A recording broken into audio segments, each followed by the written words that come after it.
Hello students, पहले हमने part 1 पढ़ा था द लास्ट लेसन का। आज हम पार्ट 2 उसका कंप्लीट करेंगे और ये जो समरी के मेन पॉइंट्स हैं वो मैंने कुछ आपको बताए थे, बाकी जो रह गए थे वो मैं आज आपको बता रही हूँ। Let's start.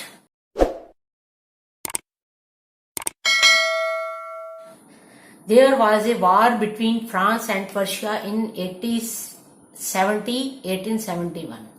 अब फ्रांस और पर्शिया में लड़ाई हुई थी आपस में 1870 और 1871 में।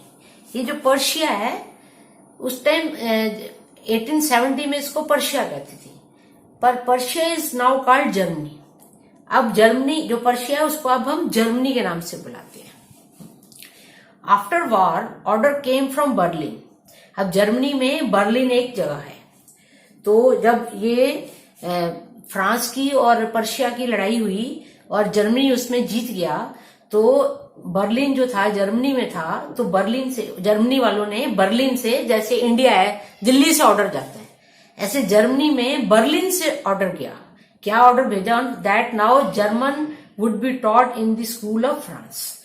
अब बर्लिन जो था वो जर्मनी में था, तो बर्लिन से ऑर्डर, जर्मनी की गवर्नमेंट ने ऑर्डर निकाला कि अब फ्रांस में जर्मन ही पढ़ाई जाएगी। M Hamel said that you called yourself Frenchman. अब एम हैमल जो था वो फ्रेंच पढ़ाता था, तो वो बहुत दुखी था। तो उसने जो वहां पे वो विलेजर्स जो लोग आए हुए थे, स्टूडेंट्स बैठे हुए थे, तो एम हैमल ने क्या कहा? एम हैमल ने कहा you call yourself. You call yourself means तुम अपने आप को बुलाते हो, यू से बनता है यूर सेल्फ, फ्रेंच मैन। अब तुम अपने आप को बुलाते हो फ्रेंच मैन, कि हम फ्रेंच मैन, जैसे हम कहते हैं we call ourself Indian, ऐसे एम हैमल ने कहा you call yourself Frenchman. उसने लोगों को कहा, जो विलेजर्स को, कि तुम अब कहते हो कि हम फ्रांस के लोग हैं, and yet you can neither speak nor right your own language. और तुम ना तो अपनी लैंग्वेज को ठीक तरह से बोल सकते हो और ना ही तुम लिख सकते हो। जब ये होता है ना yet you can neither speak, जब नाइदर आता है स्पीक नॉर राइट, तो नाइदर के साथ हमेशा नॉर आता है। जब भी आप नाइदर वर्ड यूज करोगे तो उसके साथ एक पहले नाइदर आएगा, उसके बाद नॉर आएगा। तो हैमल ने भी इंग्लिश में ये लिखा कि yet you can neither speak, ना तुम बोल सकते हो, नॉर राइट, ना लिख सकते हो your own language. And हैमल also blame the parents. अब बच्चों को, जो पेरेंट्स होते हैं, लेबर होता है, वो कहते हैं जा अभी पहले काम कर ले, बाद में पढ़ाई कर लियो। तो जो कुछ पेरेंट्स भी ऐसे होते हैं जो कि बच्चों को पढ़ने में मना करते हैं, तो एम हैमल ने ब्लेम किया। ब्लेम मीन्स उनको जिम्मेदार ठहराया। M Hamel also blame the parents, कि पेरेंट्स को उसने जिम्मेवार ठहराया। हु आस्क्ड देयर चिल्ड्रन, जो अपने बच्चों से पूछते हैं। आस्क्ड माने कहते हैं, यहाँ पे मतलब है कि जो अपने बच्चों को कहते हैं, देयर चिल्ड्रन, अपने बच्चों को कहते हैं टू वर्क ऑन फार्म। चलो जाओ अभी खेती कर लो पहले, बाद में पढ़ाई कर लेना, और पहले तुम जाके कमाने के लिए काम कर लो। और एट मिल, और जो फैक्ट्रियां मिल्स होती हैं वहां पर भी आपने देखा होगा बच्चे काम करते हैं। तो हैमल ने पेरेंट्स को ब्लेम किया कि जो पेरेंट्स हैं वो अपने बच्चों को पढ़ाई से ज्यादा काम पर इंपॉर्टेंस देते हैं। कहाँ काम करने के लिए? फार्म हाउस में, फार्म में और मिल्स में। ही आल्सो ब्लेम्ड हिमसेल्फ। फिर क्या होता है, देखो हम भी कभी टीचर्स होते हैं ना, तो हम बच्चों को कहते हैं जा बेटा एक गिलास पानी लेके आ, जा बेटा ये वो टैप है उसको बंद कर दे, ये कर दे। कुछ जो टीचर्स होते हैं वो भी कभी कभी काम करवाते हैं। तो इसी तरह से हैमल ने फिर अपने आप को भी ब्लेम किया, क्योंकि वो तो बड़ा ट्रूथफुल टीचर था। ही आल्सो ब्लेम्ड हिमसेल्फ, उसने अपने आप को भी कहा to send students to water the plants. वो भी कभी कभी कहता है बेटा जाओ वो पौधे सूख रहे हैं, गर्मी बहुत है, पानी दे दो। तो उसने पेरेंट्स को ब्लेम किया और अपने आप को भी ब्लेम किया कि मैंने भी बच्चों को कभी कभी पढ़ाई छुड़वा के बच्चों को कहा कि पौधों को जाकर पानी दे दो। M Hamel told that French is a beautiful language.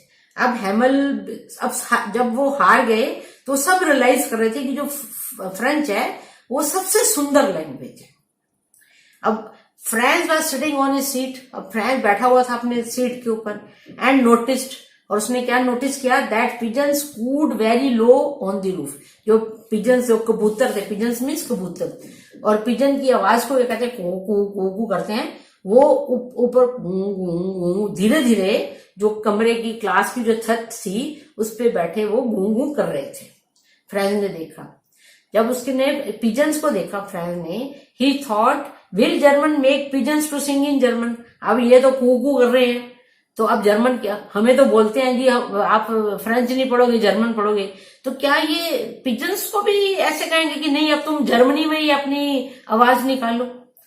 तो उसने वो बैठ के उसको सोचने लगा, और फिर उसने अब क्या था कि देखो अब सबको फ्रेंच लैंग्वेज बड़ी अच्छी लगने लगी।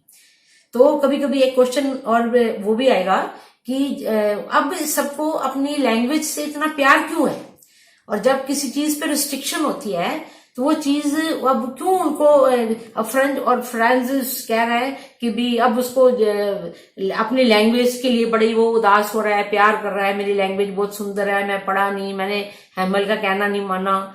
तो ये चीजें क्यों आती है दिमाग में, एक क्वेश्चन, ये भी लॉन्ग क्वेश्चन भी एग्जाम में आ जाता है। तो चलो इसके जो ये कंसर्न क्वेश्चन है वो हम डिस्कस कर लेते हैं। What was the order from Berlin. अब ऑर्डर क्या था, तो आप ये भी लिख सकते हो। एक first, there was a war between France and Persia in 1871। After war order came from Berlin that now German would be taught in the school of France. तो इसमें आप फर्स्ट +1+3 भी लिख सकते हो, और या फिर आप सिर्फ 3 भी लिख दोगे तो आपको फुल मार्क्स मिल जाएंगे। अगला क्वेश्चन है, who were persons blamed for not learning French. अब फ्रेंच नहीं पढ़ने के लिए जो एम हैमल था उसने किस किस को ब्लेम किया। तो ये जो 5th पॉइंट है, M Hamel also blamed the parents who asked their children to work on farm और at mill. He also blamed himself to send students to water the plants. तो उसने इन लोगों को, पेरेंट्स को और टीचर्स को blame किया उसके लिए। तो ये जो पॉइंट 5 है ये आप इसका आंसर है सेकंड का। What did Franz think about pigeons? अब पिजन जब अपने सीट पे बैठा हुआ था और पिजन देखा कि छत पे वो कू कर रहे हैं, तो उसने क्या सोचा, फ्रेंच वर्सेड ये तो नहीं आएगा। ही थॉट, उसने सोचा, will German make pigeons to sing in German. तो ये जो पॉइंट 8 है वो इसका आंसर है। ठीक है, एक ये क्वेश्चन है इसी लेसन से related, the people suddenly realise how precious their language, what shows this. ये एक लॉन्ग क्वेश्चन के फॉर्म में आ सकता है, तो इसलिए मैंने इसको टू द पॉइंट लिखा है, पर आप इसको जब थोड़ा एलैबोरेट करना है तो वो भी मैं आपको बताती हूँ कि जो जब लॉन्ग क्वेश्चन होता है तो उसका जो कंटेंट होता है वो तो थोड़ा ही होता है, पर उसको एलैबोरेट कैसे किया जाता है। तो पहले हम इसको डिस्क्राइब करेंगे, उसके बाद फिर हम वो बताऊंगी कि इसको और आप इसमें क्या क्या ऐड कर सकते हो। The people of France suddenly realised, अब जब लड़ाई हुई, ऑर्डर आ गया, तो लोगों, जो फ्रांस के लोग थे, उन्होंने एकदम क्या रियलाइज किया, क्या मानने लगे, that their language is very precious. Very precious बड़ी सुंदर है, because now people were banned not to speak French. अब उनको क्यों अच्छा लगने लगा कि क्योंकि उनके ऊपर बैन लग गया था कि अब आपको ना बोलना नहीं है। अगर हम आपको कहें जी आप हिंदी नहीं बोलोगे, या आपकी जो लैंग्वेज है, किसी भी आप स्टेट में रहते हैं, जैसे कोई पंजाब में रहता है, तो उसको जब कहते हैं जी पंजाब को तुम पंजाबी नहीं बोलोगे, तो उसको और मन करता है पंजाबी बोलने के लिए, है ना। क्यों? क्योंकि उसके ऊपर हमने एक रिस्ट्रिक्शन लगा दी कि तुमने पंजाबी नहीं बोलनी। तो जिस चीज पे रिस्ट्रिक्शन होती है वो चीज हमें ज्यादा अच्छी लगती है। इट इज ह्यूमन टेंडेंसी, ये हमारी ना मानसिकता है, हमारी सोच है, that we want to do the thing that is not allowed. जिस चीज के लिए हम अलाउ नहीं, हमें अलाउड नहीं होता है, जैसे तो वो वही काम हम करना चाहते हैं जिसके ऊपर हमें, जिस काम करने के लिए मना किया जाता है। फॉर एग्जाम्पल, एक मैंने आपको एग्जांपल दिया है, हु आर प्रेजेंट, जो इन जेल, जो जेल में लोग होते हैं, they feel outside very beautiful, वो लगता है बाहर बहुत सुंदर है, because they are not allowed to move freely, क्योंकि वो तो बाहर घूमने जा नहीं सकते। और उसी तरह से क्या है, व्हेन फ्रेंच वाज बैंड, जब फ्रेंच पे बैन लग गया, जैसे कि भी आप बाहर ये नहीं बोलोगे, on the people of France, suddenly they started feeling that French is beautiful language in this world. तब उनको लगने लगा कि जो हमारी फ्रेंच लैंग्वेज है ये तो बहुत ही सुंदर है और पूरी दुनिया में सबसे सुंदर लैंग्वेज है। अगर अब हमने इसको और बड़ा करना है, पूरा आपको एक शीट भरनी होती है, पूरा पेज आपको एग्जामिनेशन में पूरा एक पेज भरना होता है, तो फिर हम इसमें और भी कुछ पॉइंट्स जो मैंने आपको पहले बताए थे कि there was a war between Persia and German, और वो फिर जीत गए और फिर वहां से ऑर्डर आ गया, फिर हैमल ने अनाउंस किया, तो थोड़े से आप उसमें से जो रेलेवेंट पॉइंट्स है वो भी आप इसके आगे वो लिख सकते हो, जो आपको लगे, जो आपको इजीली याद हो जाए, इजी हो जाए, तो उसके अगर आप आगे पहले वो लिख दो। या तो ये क्या होता है, जब टीचर पेपर चेक करता है तो वो जो इतना टाइम नहीं होता है कि पूरा एक एक वर्ड पढ़ा जाए, तो टीचर जो होता है सबसे पहले क्या होता है, शुरू में पढ़ता है कि भी ये जो क्वेश्चन है ना इसका आंसर क्या है।